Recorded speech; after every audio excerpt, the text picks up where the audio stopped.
Dawatag nga tumagdan tayo kapsat, iti basahan, iti versikulos nga iso, iti nakaisaadan, or pakaisaadan, dito yung mensahe at ang Rabi. Mangrug iti John chapter 14, verses 16, 17, 26, and that John chapter 16, John chapter 16, verses 7 through 15. Okay, let's read it together. We just read the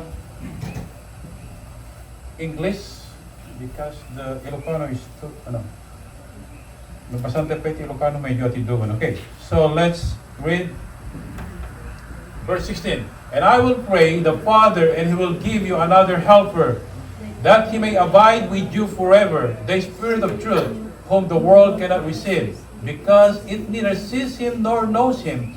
But you know Him, for He dwells with you, and you will be in you. But the Helper, the Holy Spirit, whom the Father will send in my name, He will teach you all things, and bring to your remembrance all things that I said to you. Nevertheless, I tell you the truth, it is to your advantage that I go away. For if I do not go away, the Helper will not come to you. But if I depart, I will send Him to you. And when He has come, He will convict the world of sin, and of righteousness, and of judgment of sin, because they do not believe in me. Of righteousness, because I go to my Father, and you see me no more. Of judgment, because the ruler of this world is judged. I still have many things to say to you, but you cannot bear them now. However, when He, the Spirit of truth, has come, He will guide you into all truth. For He will not speak on His own authority, but whatever He hears, He will speak, and He will tell you things to come. He will glorify me, for He will take of what is mine and declare it to you. All things that the Father has are mine, therefore I said that He will take of mine and declare it to you. Ti Diyos timang bendisyon, talatay ti sa una nga nabasa, at kararateo, ang mga nasantuan, mamisampay, agyamang kami launay, apo iti saom.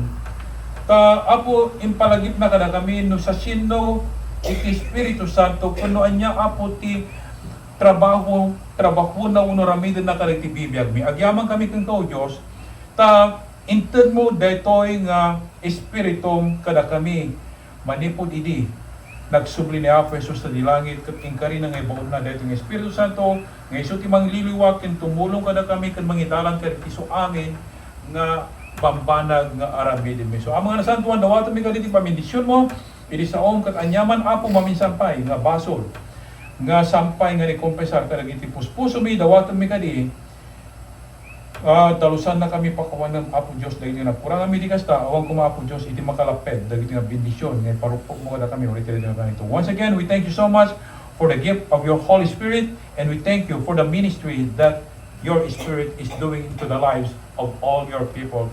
So empower us now, give us understanding as we listen to your word. For this we ask with thanksgiving in Christ's most precious name. Amen. Let's all be seated. Iti last Sunday, imburek ko na kayo kapsat, it's about the Holy Spirit. The Bible tells us that our body is now the temple of God through the Holy Spirit. Dagiti nga bagi tayo since the day we came to know Jesus Christ as our Lord and Savior. Kuna ti Biblia nga tibagi tayo dahil nga bagi ison iti balay, ison iti templo ti Espiritu Santo. So inatanta adda ti Espiritu Santo wala ti puspuso tayo, and now we are going to listen to this message entitled The Holy Spirit, who He is and what He does. In our Bible study, Hilo and Pahwa, we started studying about the Holy Spirit, the doctrine of the Holy Spirit. And the question is, who is the Holy Spirit? The Bible tells us that He is God. Can you say amen? And He is God as the Father. He is God as the Son. And again, the Holy Spirit is the third person of the Trinity. In our study, naadal tayo nga iti the Word God in Genesis chapter 1, it says there, in the beginning God what? Created the what? heaven and the earth. Okay, remember now, in the beginning, God, you know, in the Hebrew word, that God, tinausar nga word ijay, the word that is being used into that word, God, is Elohim. Okay, I'll explain it to you. Based on what we have learned in our Bible study, if you say Elohim, it refers to 3 or more person. But in the Hebrew word, if you only use El is what we call singular what? It's a singular word for God if you only use El.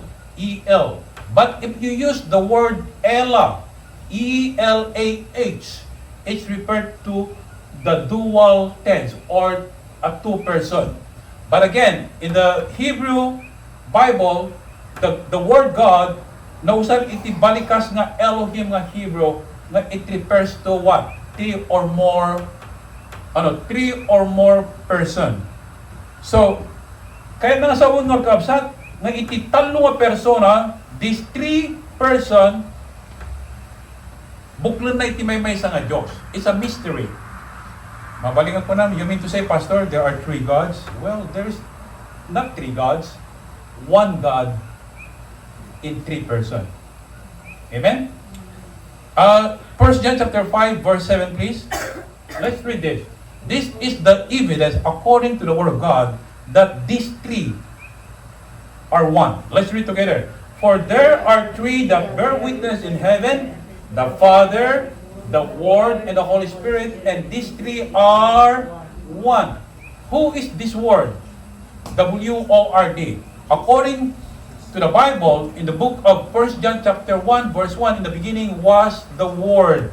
And the Word is no other than the Lord Jesus Christ. Because in verse 14, kunan ni Jai, and the Word, or di sa u, imay nga nagbalin nga, lasag. And the Word become flesh. And who is that Word that become flesh? No other than the Lord Jesus Christ. So who are we to question that Jesus is not God? The Bible tells us that iti talo nga saksi, iti langit ti Ama ni Jesus kanti Espiritu Santo detoy nga talo ket may maysa. Can you say amen? Amen? The reason why I'm sharing this, because there are some individual or even let's just say group of churches or denomination that reject this doctrine or teaching of the Word of God.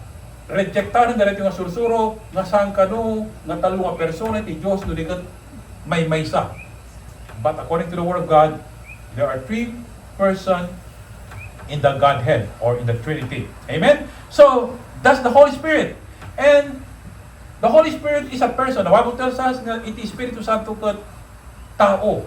At dito ka babalin na nga tao. First, hangkong nga kwan ng punan ito ay, the Holy Spirit has intellect, according to Romans chapter 8:27, that He searches the heart or mind. Kuna na. So He has intellect. At iti panunot na. No iti Espiritu Santo kat may salang nga thing or force, kuna na, iti kano Espiritu Santo kat salang iti elektrisidad, nga dati current na power lang. Nga you cannot say sa nga persona, no dikat is just a force or thing. Let me just give you an example. This one is a thing. Somebody. If I say to this pulpit here or wood, or if I'm going to spank this wood, he's not responding. You know why? Because he has no intellect. Awan ti panunod na, uri ganug-ganug, uri iyarun ko, ija apo, awan ti makunana because awan ti intellect na. Ang gede. But the Holy Spirit, adan ti intellect na. Because it says there, that sukimatan na iti pampanunod kani ti puso ti sagtunggal tao. Mali kapsat? So, halang artificial intelligence or AI, doon ka talaga nga powerful. Gaputa isong or iti Diyos or na marswa. Not only that, the Bible tells us that the Holy Spirit has emotion in the book of Ephesians chapter 4, verse 30. Grieve not the Holy Spirit of God. Kunan ni Jai. Hanyo ko mga paglidaan ng Espiritu Santo ni Diyos. So, according to Ephesians chapter 4, verse 30, the Holy Spirit has emotion. You got it? At datilik na nga kasla kada tayo nga masaktan, agragsak, agsangit, agliday, agrago, adadirik na. Nga rod, persona, saan lang ating or force. Saan ka di? Aliyo? So, grieve not the Holy Spirit. Because the Holy Spirit has emotion. And not only that, 1 Corinthians chapter 12, verse 11, the Holy Spirit has a will at dati pagayatan na. So, dati pagayatan na. And the Bible tells us, na intend na kada tayo iti different gifts. Anya mga kayat na intend na dahil tayo gifts, iti individually sa kung kalmay sa kada tayo. Ano yung sa? So, dati pagayatan ni Diyos. Again, this thing, awat tingay pagayatan na. O rin pagsawsawag, o no, anya man tararaminig ito. Because it's just a thing or wood. Awan ti paano nito? Awan ti emotion na, awan ti intellect na, awan mo iti will na. But the Holy Spirit has all these what? Characteristic of a person or a personality of a person. Saan ka rin, kapsa? So, papaawat ko ito that the Holy Spirit, Diyos kan kastamatan nga persona. Okay, so let's go to the main topic. What does the Holy Spirit do? Anya ti aramidan iti Espiritu Santo. First, number one, the Holy Spirit what? Comforts. The word helper in the Old King James Version, it says there that He will send us or you comforter. Ang comforter nga dito ulas. Comforter, mangliliwa ko na Ilocano. So, the first thing that the Holy Spirit do into the lives of believers is to comfort us. He is called the Comforter according to John chapter 14, 16, 26, and chapter 16, verse 7. You know, nakakaskas daw. How interesting that this is the first title used by Jesus. Isut yung muna nga title ng inusar ni Apo Jesus may papan iti Espiritu Santo. Comforter. Mangliliwa. All of us, most often or oftentimes, we need comfort. Saan ka rin? Masapul tayo iti tao nga mangliliwa ka na tayo. Masapul tayo iti ayatan tayo iti biyag. Uno gagayim tayo nga mangliliwa ka na tayo na daragiti na. Pakadaksinan tayo. Ni Apo Jesus, the disciples, they need to hear a very comforting words. You know why? Because that moment when Christ was talking to them in the book of John chapter 14, Jesus Christ was telling them about His death, about His suffering, and about His death. And so it's very emotional moment kada iti disciple agsipud ta agpagpagadan ni Apo Jesus. Isong ko na I must go away. Masapon nga mapanak tapnong kasta may bongko ti Espiritu Santo nga iso ti mangliliwa kada kayo. So we need comfort when separation is near. Saan ka din? We have our number 3 apo with us for about 3 weeks now. And they're going back to Oahu on Wednesday. And as the day is getting nearer, the more we what? Feel very what? Sad. Panawan na kami, apo. Nung amuyo, di samputan na Oahu, saan ba nagsangit? They're rejoicing.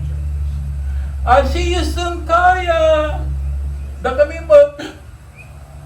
babay Kaya. Ano?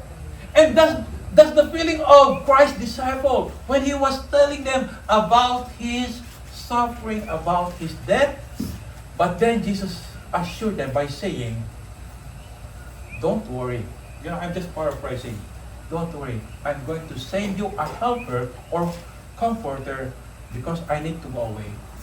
I need to go back to heaven because I'm going to prepare a place for each one of you.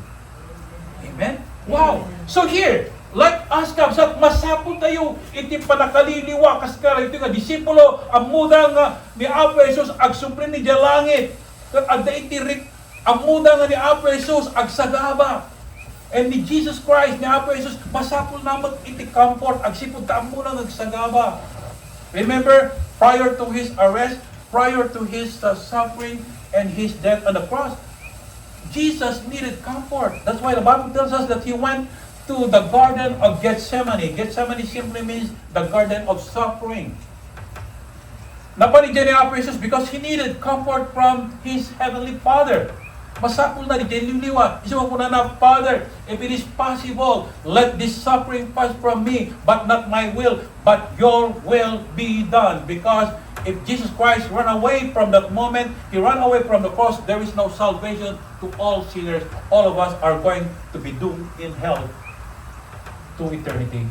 But thank God, nasa nga nag-give up ni Apo Jesus. Napan ijay tap nung kasta, mapatagkir tirik nana, tamo nang agsagaba, kat iso nga inyipkas na kuna na ama hangati pagayatak, nuligat iti pagayatam.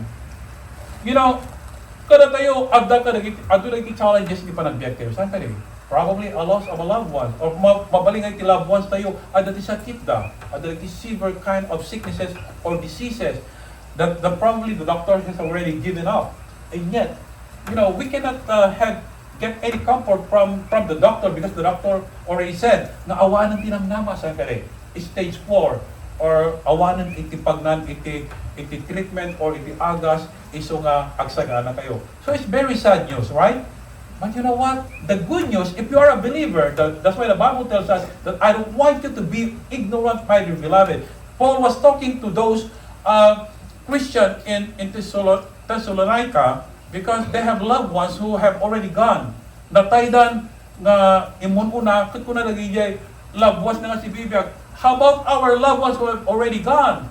Maldayan da, because Paul was talking about the resurrection. How about our loved ones na natay sakbay nga may ni Aphesus, but Paul reassured them that even they died before Christ came, as long as they believed in God, trusted God as the Savior of their life. Kuna ni Paul kadakwada that they too will rise when Christ will come in there, when they hear the sound of the trumpet. Can you say amen?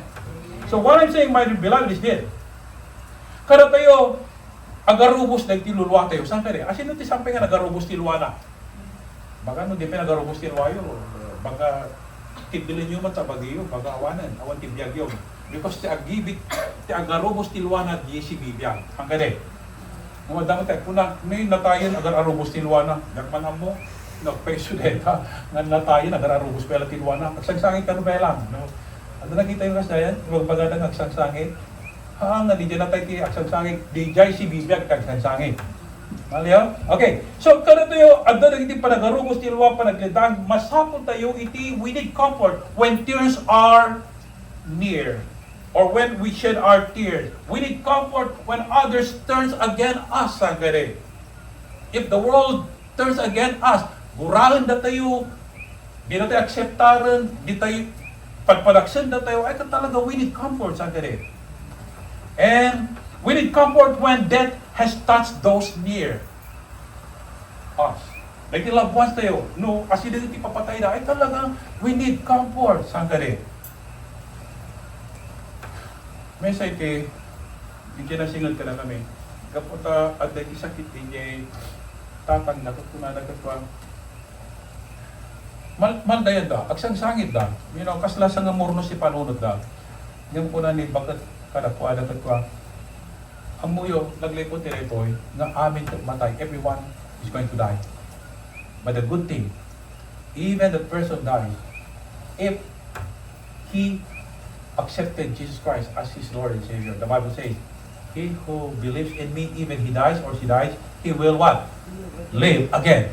That is our comfort. Can you say amen? Amen. You see, matay man ti tao, lagwans tayo, agarubos tilwa tayo, but tililiwa tayo, iso ti sasaw ni Apo Diyos.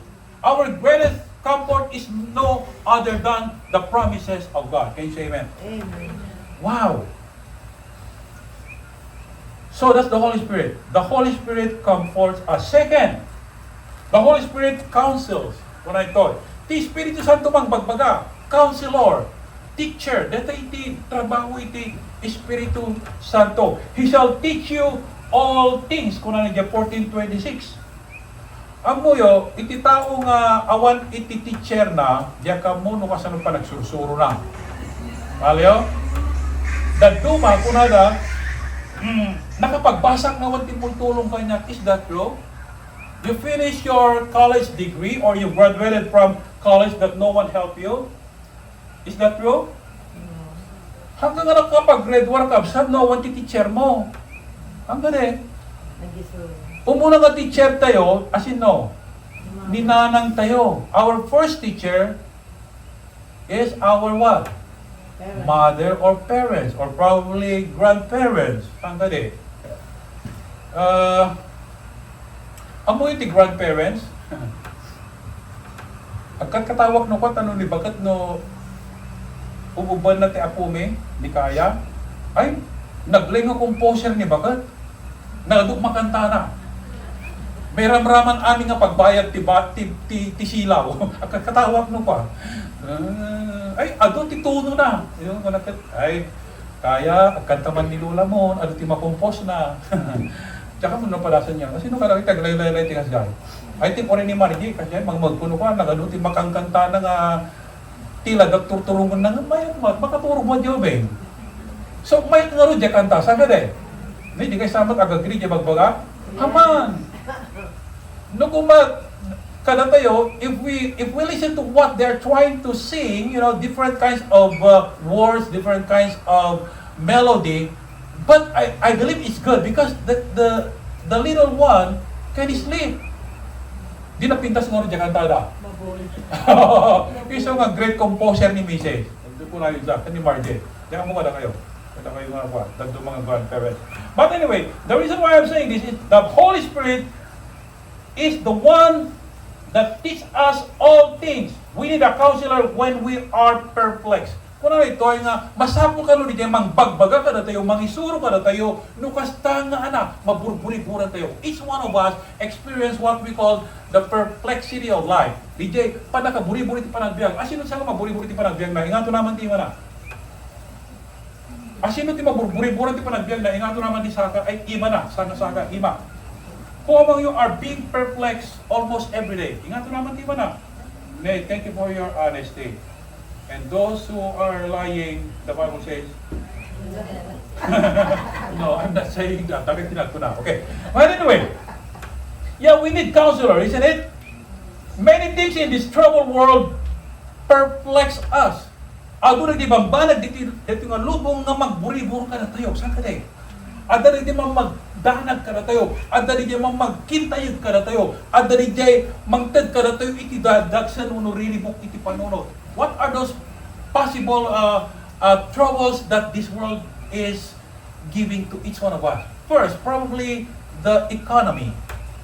Every countries in the world are experiencing what we call the hardship of life because of inflammation.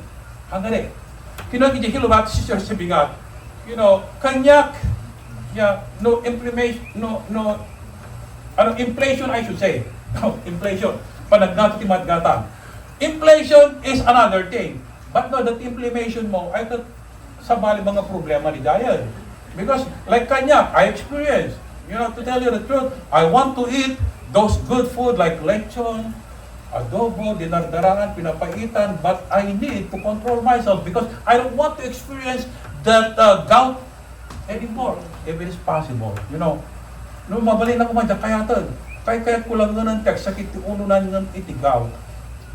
Na, aman, narigan.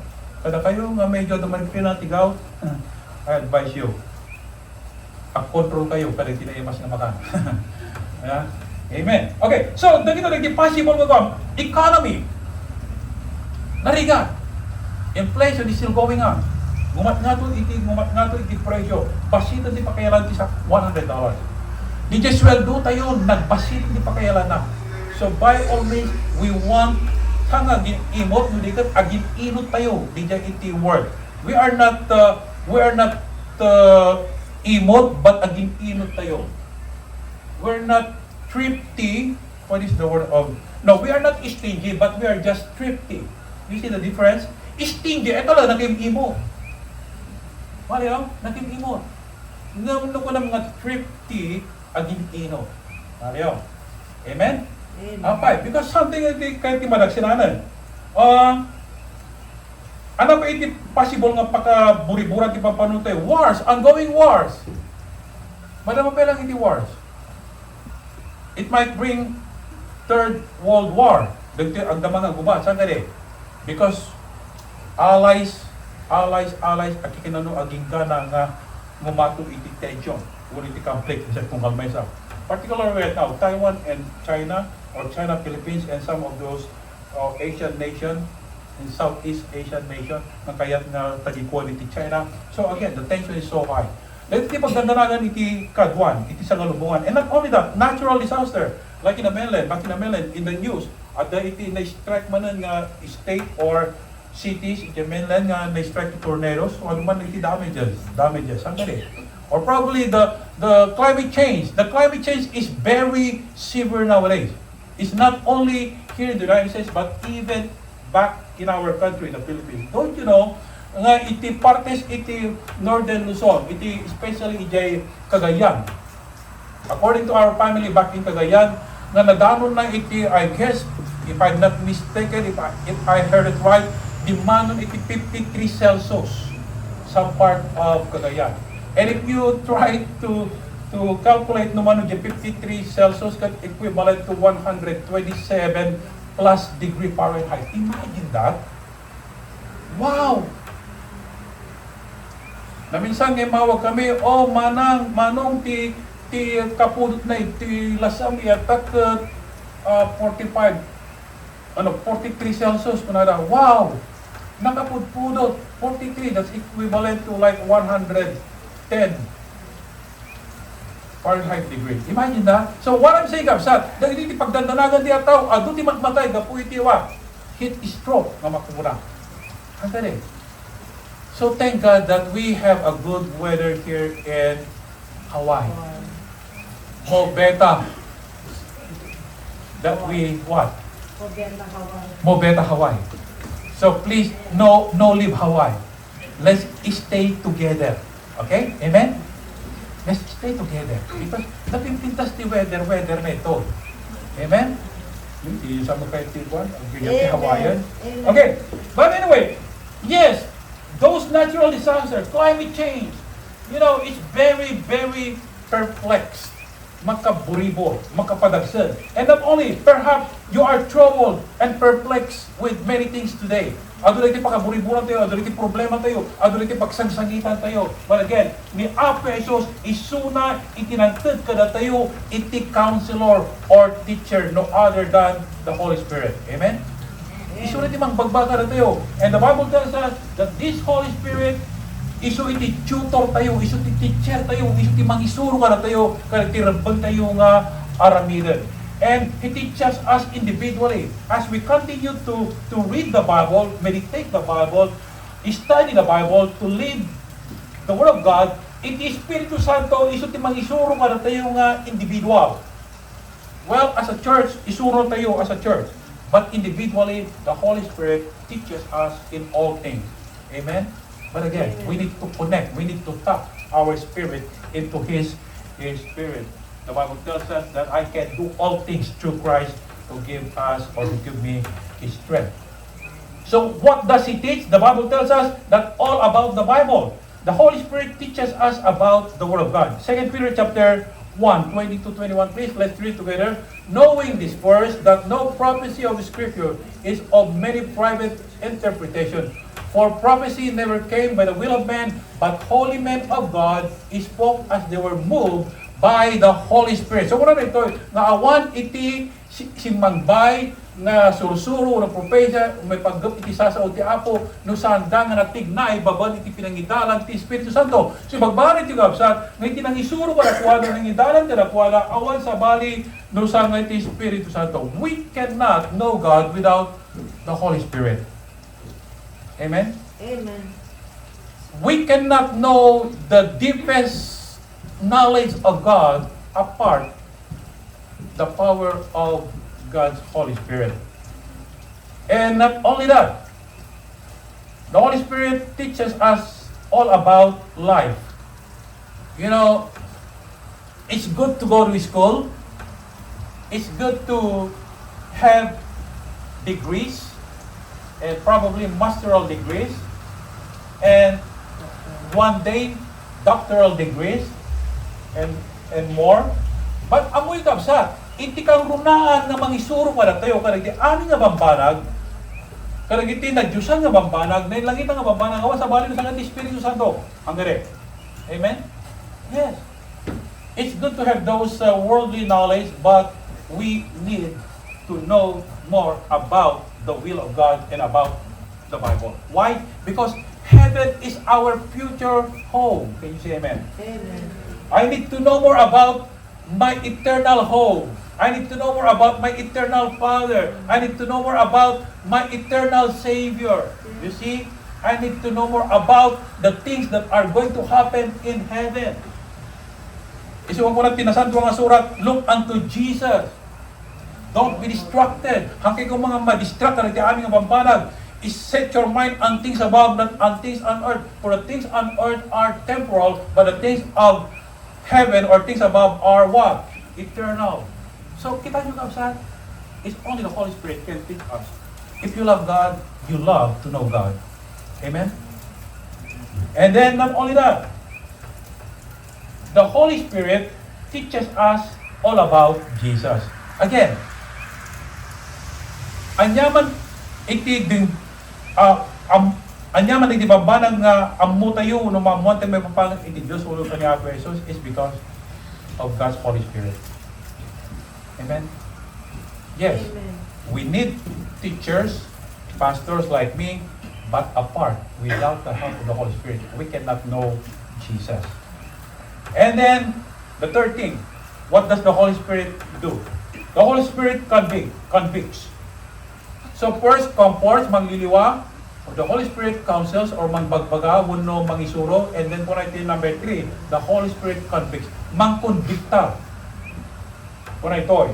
He will reprove. John chapter 16, 8 to 11. Do you have the verse? Okay, let's read together. And when He has come, He will convict the world of sin and of righteousness and of judgment of sin, because they do not believe in me.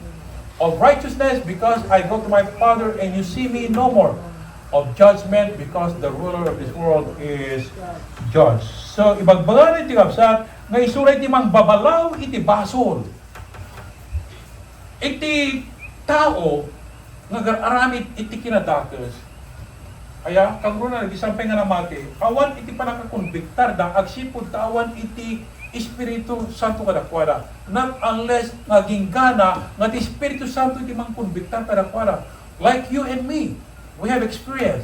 We have been convicted by the power of God's Holy Spirit, probably when we first hear the gospel, when we first hear about God, when we first hear about His love, His plan, about hell, about heaven, about the abundant life that He's offering. So it's only the Holy Spirit who can convict us. I cannot convince you, I cannot convict you. It's only the Holy Spirit.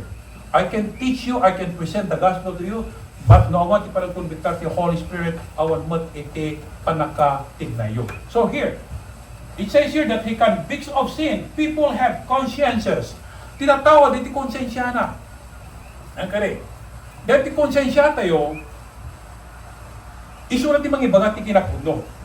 Maybe our mouth will say different things. Like, DJ bagbagam, no kumakuna, inaramid mo na ito, yung nabanag. Saan ko nang nung konsensya man na, inaramid. So mga kapsan, our conscience cannot deny what we have done in the past or what we are planning to do. Because we have this conscience.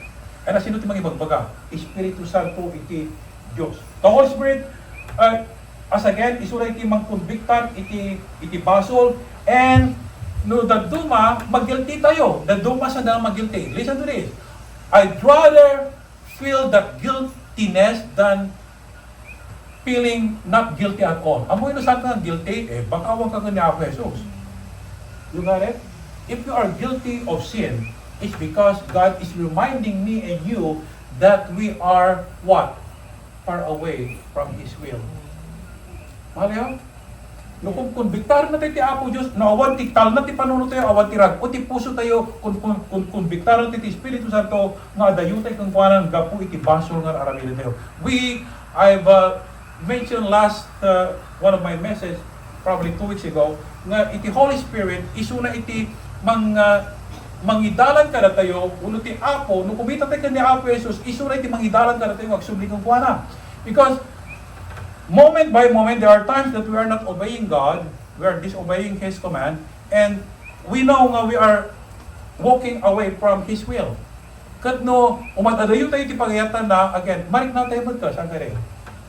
Mabaling ako na ti Abduma, di malam mababan simbahan na, nagsipod ta, di na susumbatan niya po Diyos ti kararag ko. Is that true? Is that true that God is not answering your prayer? He is.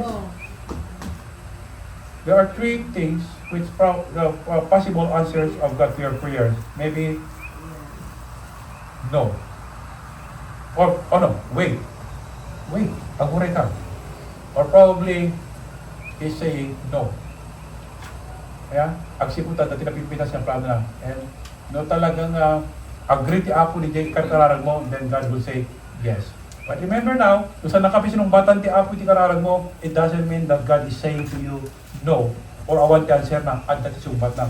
Remember now that God has a better plan to each one of us than our own plan. Nasa siya, the plan ti Apo. The plan of God is always good and best compared to our own plan. Yes. Okay? Mali kapsat? So again, do you feel guilty? This is the Spirit's first work. Nung marik natin, hindi pala ka-guilty, trabaho ti Espiritu Santo na tayo, isang ano, dengdengin yun, isao ti Apo. Paspasagitan na ni Pastor, saan ka siya timang paspasagin? Yeah, I'm not striking you. It's God, to the Holy Spirit, that is convicting you, not me. Hanggang yung paspasagitan. Sa tumalang babawan niya, simbahan, paspasagitan na ni Pastor. Amoy kapsat, nasay siya at nga madunor tayo, tapos sumayakat niya panagbiyak tayo, mo operasyon. Malyo? Rather than, dati doktor, ada sakit mo nga stage 3 nga kanseran, Romeo, but agtumar kalatan iti ko, uminom kalatan ti kape, kan agtumar ka iti Tylenol sa paminsan, you will be okay. Is that a good doctor? Diyak kahit di niya ka doktor, kahit ko yung bagana ti puno. Nung una na nga ni kamatayin, Romeo, well, nakasagana mo tantilungon ko. No, I'm just kidding. But anyway, I'm ready anytime. Malyo? So what I'm saying is this. Conviction comes before conversion. Before we came to know Christ, we felt the conviction of God's Holy Spirit. Because we cannot accept Christ without the conviction of God's Holy Spirit. Can we? No. Hanggang correction comes before comfort. No, kaya tela tayo comfort. No, we need to be corrected before we experience comfort. Can you say amen? Amen. Ano puro comfort? Baka no too much comfort to awanan adayo ka ganyan po Diyosan. Malaya, masapol iti panakakorek. Masapol iti panakatungan. Tapno kasta sumay at tayo. So the Bible tells us the Holy Spirit convicts of the lack of righteousness. Sometimes we are Christians, yes, thank God that we are saved by grace, and yet we are not walking rightly before our God. And again, the Holy Spirit convicts us that we are lack of righteousness. We have failed to do right. Ada lagi kung daway nga sa ating aramid at kinasaya. Lagi kaya tayo nga nasayat nga maramid, hamad nulit at maramid tayo hindi may kandiwas or opposite ka rin nga right. So Christ demonstrated a perfect life. Jesus said, or Paul said, follow me as I follow Christ. Our greatest or our great model is no other than the Lord Jesus Christ. Amen? That's why the Bible says, look unto Jesus. Don't look at me. I have so much weaknesses. Maybe one day, adato ti kuna jak mapapanig jay ni pastor kastoy. Don't look at me. Look to Jesus. Amen. Don't look to your seatmate or to your spouse. Look to Jesus. Tano jay partner tayo, asawa tayo, hindi kita lang tayo jay sisters or brothers tayo. Awan na ma-disappoint tayo. But looking to Jesus, we are not going to be disappointed. Amen? Okay, so, because why? Jesus is a perfect God. We fall, the Bible tells us that we fall far short of this perfect standard because we are all sinners, but thank God that He allows us to become righteous through Christ, through faith in Christ. And the Bible also tells us that He convicts of judgment. Isuna ka rin timang kumbiktan iti panakahukom. Don't you know that one day all of us are going to be judged? Do you realize that? The Bible tells us 2 Corinthians chapter 5, verse 10, that each one of us, we are going to present ourselves before God. sa tunggang mesa ka na tayo, i-presentar tayo, kinasasino tayo kanya Hesus Kristo, kat ukuman na tayo ito, karitibang banag na naraminan tayo, itibagi, darkest man, kan na imbag. That's what we call the rewarding ceremony of God. He's not going to judge us so that He is going to throw us to hell. No, we are already saved. This judgment that talks about in the book of 2 Corinthians chapter 5, verse 10 is about what? Rewards. He's going to reward us according to what we have done in the flesh, whether it be good or bad. Amen? So, and also the Bible tells us that after death is the judgment. For it is appointed unto men once to die, and after that is the what? Judgment. Kalpasan na ko na ni Apo Diyos nga namin pinsan nga matulingan iti tao nga matay ket kalpasan na maukom. So all of us are going to be judged. And also the Bible tells us in the book of Amos chapter 4 verse 12, prepare to meet thy God. Because why? We are going to be judged. If you are in Christ, you are going to be judged for rewards. Amen? But if you are not in Christ, you are going to be judged, be thrown into hell throughout eternity. The Bible tells us in the book of Revelation chapter 20, I believe, verse 10, that all those false prophet and his followers and those who have rejected Christ, they will be thrown into the lake of fire, which burneth with what? Sulfur and brimstone. So, anyway, mukum tayo aming kapsat. So, the purpose of conviction is to bring us closer to Christ. So don't feel bad if God, through the Holy Spirit, is convicting us, because He wants us to be near to Christ, closer and closer. Amen? Kaya't nang mas asilig tayo na, tumngarin na tayo, tapos mas asilig tayo na, agyaman tayo ti Diyos na palagipan na tayo. Agyaman tayo ti Diyos, numakang tayo ti sa una, akas itoy, through Bible study, and sharing time, agyaman tayo, saan tayo kung mga maburod, nulikat agyaman tayo ti sasana. Because that's the only way that we can be a better Christian, become a better children of God, by allowing Him for His conviction and His what? Discipline. Because that's the only way that we can be a better children of God. So, what is the Holy Spirit saying to you today? The question is, anya itibagbaga na kayo ti Espiritu Santo yung tangal daw. So, mabaling ang unang pastor kasi itibagbaga na kanya. I don't know what the Holy Spirit is telling you to do. But I pray that you are going to respond to what the Holy Spirit is telling you to do. Amen? Be sensitive. Be sensitive. Don't just ignore. Because that's where you can get the blessing if you obey what He's telling you to do. And receive His comfort and counsel. Go to God. The Bible tells us that, come unto me. Jesus said, come unto me, all of you that are labor and carrying heavy laden, and I will give you rest. Kung may kayo amin kanya, da kayo, marigligatan, da kayo magrigrigat, kat ikang kayo iti inana. So sabi ko mga absat, tayo ito ngayon tayo nakadal, may pagkat ng Holy Spirit, kat mangtad ka na tayo, iti halang na sursuro, panakamu may papan, iti Espiritu Santo, nakitad ka na tayo, iti bangar, because again, the Holy Spirit is our comfort, is our counselor, is our teacher, and of course, He is the one that convicts us so that we become a better people of God. Amen? Amen. Again, dear God, we thank you so much for your word. Agyaman kami, O Diyos, ta impalubos mo nga nangagami, dahil ito nga sasaw, midigas ta, sa bilang apo nga maamuan, iti kinapudno, nudikat apo mapasantak pa'y, kan mapasayat pa'y, dahil iti bibiyag, mga na espirituan, tapos nagbaling kami kumaapo nga kaslakin ni Apo mi nga Yesu Kristo. Agyaman kami iti trabaho, iti Espiritu Santo, nga isungintad mo nga na kami, hindi nga namati kami, kaya ka.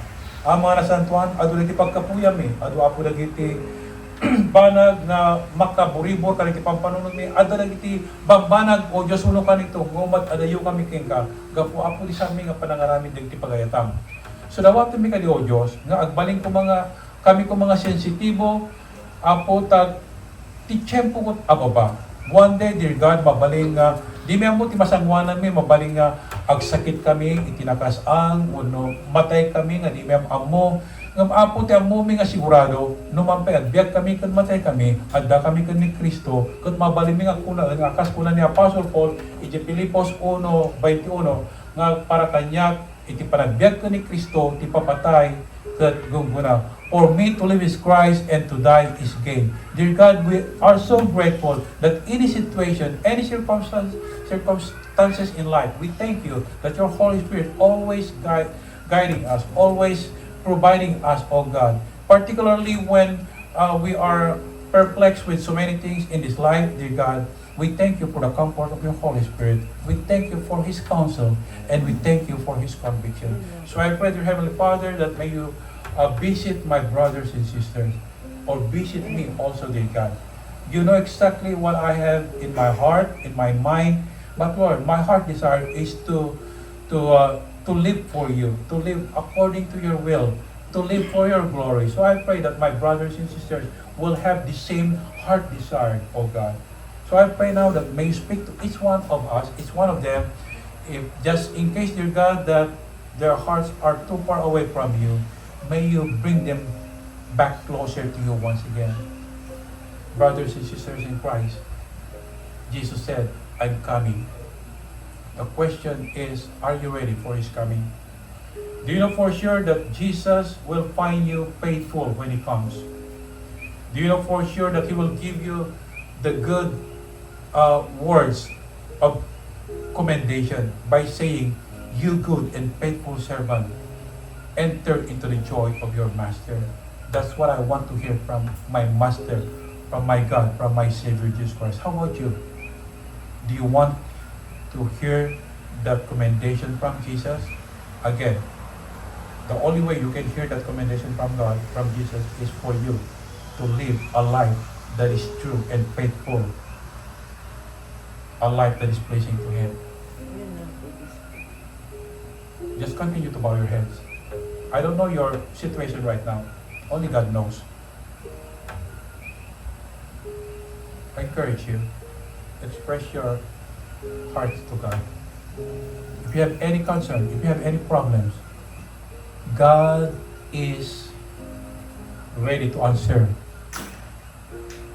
you as long as you call upon Him heartily, faithfully, openly.